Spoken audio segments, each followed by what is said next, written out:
L'élection présidentielle américaine aura lieu mardi prochain et de nombreuses intox circulent autour du scrutin. Pour en parler ce matin avec moi dans la rubrique Info ou Intox, Alexandre Capron des Observateurs de France 24. Bonjour Alexandre. Bonjour Pauline.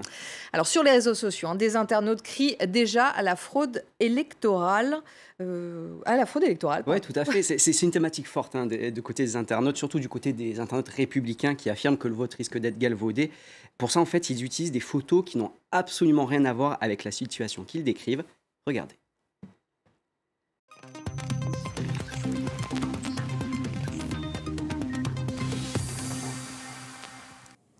Choquant, plus de 1000 bulletins de vote trouvés dans une décharge en Californie.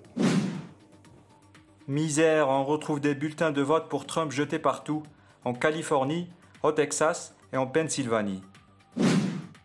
Ces tweets affirment montrer des bulletins de vote jetés à la poubelle avant l'élection présidentielle américaine du 3 novembre. Un exemple de désinformation relayé par des internautes qui croient en une potentielle fraude massive le jour de l'élection. Pourtant, ces deux tweets sont faux. Le comté de Sonoma, en Californie, a rapidement expliqué que ces photos montraient de vieilles enveloppes vides datant de l'élection de novembre 2018 qui ont été jetées comme la loi l'autorise. Et les bulletins retrouvés sur le bord de la route, ils ont été abandonnés par un postier dans le New Jersey, aussi en 2018. Donc, rien à voir avec l'élection présidentielle en 2020. Twitter a bien supprimé ces deux tweets, mais trop tard. Ils ont été retweetés des milliers de fois et ces photos circulent toujours, plusieurs semaines après. Avec la pandémie de Covid-19, de très nombreux Américains ont voté par correspondance et beaucoup d'électeurs républicains crient déjà à la fraude. Donald Trump lui-même a fait référence à des milliers de bulletins jetés à la poubelle lors d'une de ses conférences de presse. Alors attention, il y a bien eu des cas de vote par correspondance jetés cette année, 9 en Pennsylvanie en septembre et 112 dans le Kentucky en octobre, des cas qui font l'objet d'enquêtes actuellement et qui restent des cas isolés sur des millions de votes. En résumé, ces photos sont anciennes et ne sont pas une preuve d'une fraude organisée à l'échelle nationale lors de l'élection présidentielle américaine, et les experts sont unanimes, il n'existe que quelques cas de fraude qui ne sont pas de nature à biaiser l'élection de 2020. Et pour voir d'autres vérifications autour de l'élection présidentielle américaine ou d'autres sujets, rendez-vous sur le compte Twitter Info Intox F24. Et voilà pour cet épisode d'Info ou Intox. Alexandre, au-delà des intox qu'on vient de voir, est-ce qu'il y a vraiment eu d'autres cas suspects qui feront craindre une fraude le jour de l'élection présidentielle américaine? Donc, comme on l'a dit dans cet épisode, il y a bien eu des cas de vote jetés, c'est vrai, mais il y a aussi eu des internautes qui sont étonnés de recevoir des bulletins de vote par correspondance qui ne leur étaient pas destinés. Par exemple, il y a eu cet internaute qui a reçu 4 bulletins de vote par correspondance pour des personnes qui n'habitaient plus à cette adresse. Et en fait, son tweet, ce qui est intéressant, c'est qu'il a été relayé par Kayleigh McEnany, c'est la porte-parole de la campagne de Donald Trump, et qui a même qualifié cet exemple de fraude.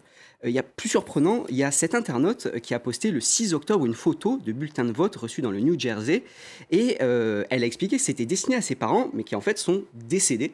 Et elle a même accompagné ce tweet de la légende « Alerte à la fraude électorale ». Donc, des cas de bulletins de vote reçus par erreur, oui, c'est vrai, on en trouve, et toutes les alertes qui sont lancées par ces internautes ne sont pas forcément basées sur de fausses images. Est-ce que les internautes ont raison de s'inquiéter ? Alors, le système de vote aux États-Unis, vous le savez, Pauline, c'est très compliqué. Chaque État américain a ses propres règles d'élection. On a parlé à 2 spécialistes du système de vote américain dans un article que vous pouvez retrouver sur le site des Observateurs de France 24. Ce qu'il ressort de ces entretiens, c'est qu'il existe des contrôles de sécurité.